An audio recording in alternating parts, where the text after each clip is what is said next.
Hingað kominn Hudson, hann prófessor frá Bandaríkjunum, var ráðgjafi á Wall Street. Ég ætla að taka fram að þetta viðtal sem sagt ekki með texta, en það verður textað og sett á netið með texta fljótt og eftir og verður líka textað í endursýningu þáttarins í kvöld. Þannig að þeir sem ekki skilja allt, þeir geta notið þess. Michael, welcome to Silver Ales. You wrote an article in Fréttablaðið yesterday. You said that Iceland was under attack. Is Iceland under attack, and by whom? Well, it's under financial attack, not military attack. And the objective is exactly the same.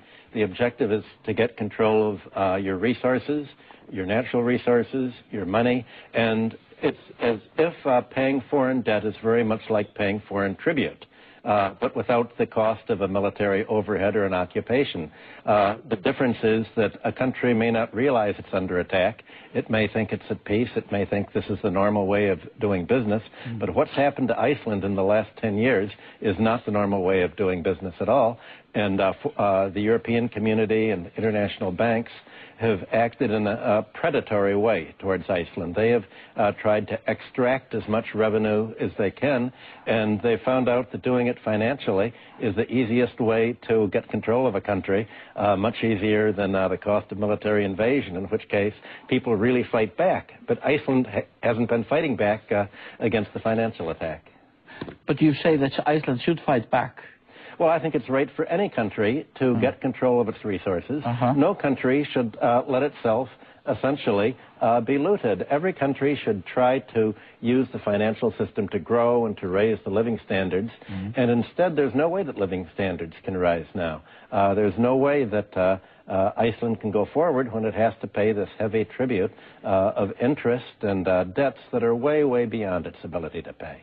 So in your view, what happened in Iceland in the last years? They fell for they believed that neoliberal economics, which is really pro-financial economics, they believed that the way to get rich was to run into debt. And no country in history has ever believed that. Everyone's always tried to stay out of debt, and Iceland thought that if it could borrow and run into debt and somehow hope that it could use this to invest in assets that would go up in price, it would come out ahead. And so it bet the whole country. And any textbook on how to manage an economy or how to manage a company starts. The very first rule is never take a risk that puts the whole company at risk of loss. And they took a risk that violates every economic textbook. And who did this? I don't know, because I'm not here in Iceland. Obviously, the Icelandic bankers did. The people in charge of committing Iceland to pay foreign debts made the decision to pay without any calculation of how they were ever going to pay. I don't believe that anyone could have looked at Iceland's situation and said, if things go wrong, here's how we're going to pay. We're going to have to sell off all of our natural resources.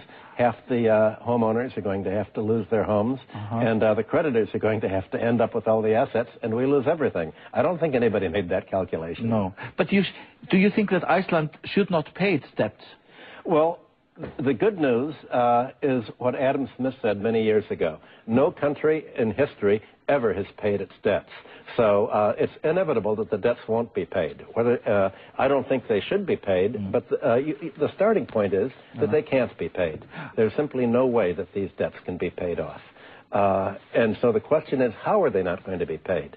And there are two ways. Either they can stretch out, they can fail to realize they can't be paid. You'll stretch it out as long as possible, which is what the creditors want, until you've already sold off your natural resources. You've already privatized your public domain and sold it off. You've already foreclosed on homes. And then at the very end of losing everything, then you realize you can't pay.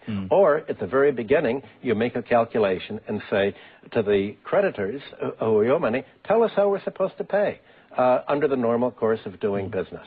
And it'll be very clear that they can't pay. Now, the creditors are trying to pressure Iceland very quickly. They're like a high-pressure salesman. They're saying, make a decision quickly that you're going to pay us, and then they stretch it out. So they're saying, make it quickly before you calculate how much you owe, before you calculate what the cost of paying will be, and most of all, before you ask the banks whether they've behaved in a crooked, immoral, and actually illegal way. But you said that the system is a paradise for the creditors. It's for the short term, it is. You know, it favors the creditors. Well, and that's what's unique about Iceland. Usually, in every business cycle, there's a buildup, and then there's a crash. And the advantage of the crash is it wipes out the bad debts, and the business upswing can take place once the economy is free of debts. But in this case, Iceland is not being free of debts.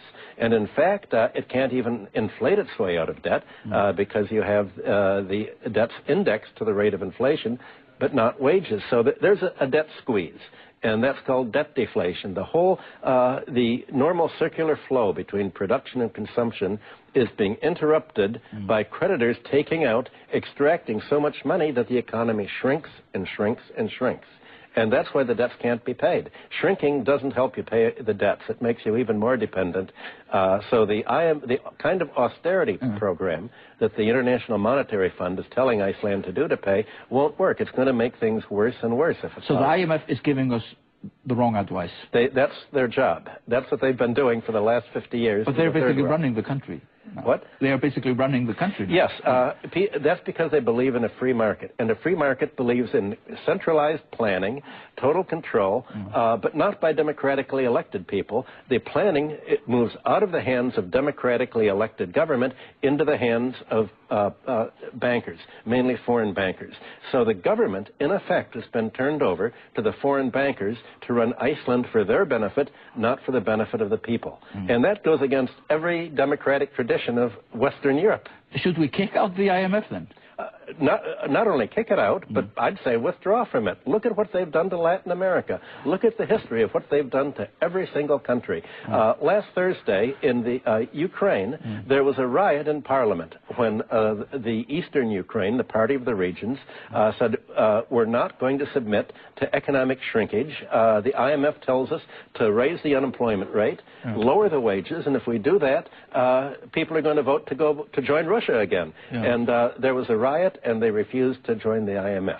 A year ago, the IMF did not have a single customer left in the world once Turkey paid its loans. No country in the world wanted to submit to shrinkage, to lower wages, to higher taxes, and higher payment to foreigners. Everyone rejected it. So when the G20 meetings last week gave $1 trillion for the IMF, that's saying the creditor nations in Europe is saying to the debtor countries, drop dead.